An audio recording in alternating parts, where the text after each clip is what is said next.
గొప్ప ముడిపడే బాబు ఏ గుర్తు అక్కబడది ఏ గుర్తు ఇట్లా అందరూ చేతులు పైకెత్తి చేతులు ఇట్లా ఇట్లా లక్ష్మీ అమ్మవారు బయటకు వస్తుంది పువ్వు గుర్తు కొట్టేస్తే అక్కడ చే గుర్తు పసుపాపురం చేతి మీదే పెడతాడు.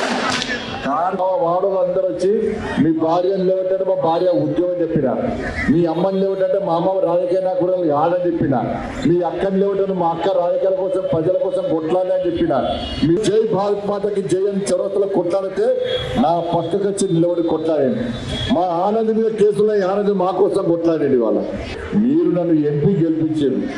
ఎంపీ గెలిపిస్తే ఇలా కరీంనగర్కు పైసలు పట్టుకొచ్చిన. చాలా మంది అంటున్నారట బండి సంజయ్ బుక్ అది, బండి సంజయ్ ఏం చేసిండు, బండి సంజయ్ ఏం చేసిందంటే మీ ఇంటికి బుక్ పంపించిన. వచ్చిందా అక్క బుక్ వచ్చిందా?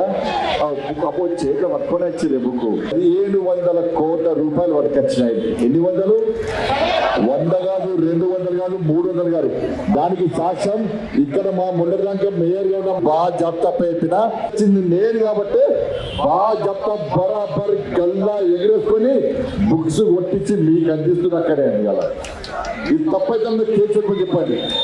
నరేంద్ర మోడీ పైసలతో నేను ఇచ్చిన మాకు రోడ్ అది.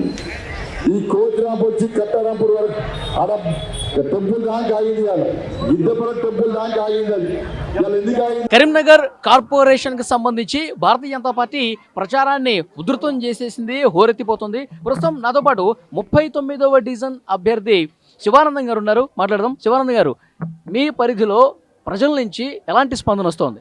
ఇది కరీంనగర్ పార్లమెంటు సెగ్మెంట్ కిందకి వస్తుంది కాబట్టి కరీంనగర్ అసెంబ్లీ సంజయ్ అన్న ఎంపీ అయినప్పటి నుంచి, కేంద్ర మినిస్టర్ అయినప్పటి నుంచి స్మార్ట్ సిటీగా కరీంనగర్ టౌన్కు ఎన్ని కోట్ల నిధులు ఇచ్చిండు, 1000 కోట్ల నిధులు తీసుకొచ్చిండు. చాలా కరీంనగర్ ఒకప్పుడు 10 సంవత్సరాల కింద ఉన్న కరీంనగర్కు ఇప్పుడున్న కరీంనగర్కు రూపురేఖలే మారిపోయినాయి స్మార్ట్ సిటీ కింద. ఇంకా చాలా BJP Karimnagar town mayor BJP వస్తే ఇంకా అభివృద్ధి పనులు ఎక్కువైతాయి. కరీంనగర్లో ఉన్నటువంటి శివారు కాలనీలు కానీ అన్నీ కానీ ఫండ్ కూడా ఎక్కువ తీసుకొచ్చి సంజయ్ అన్న నాయకత్వంలో కరీంనగర్ బీజేపీ పీఠం ఖచ్చితంగా దక్కుతుంది. ఈ 39వ డివిజన్లో కూడా అత్యధిక మేయర్తోటి ఈ 39వ డివిజన్ ప్రజలు నన్ను గెలిపించబోతున్నారు సంజయ్ అన్న నాయకత్వంలో.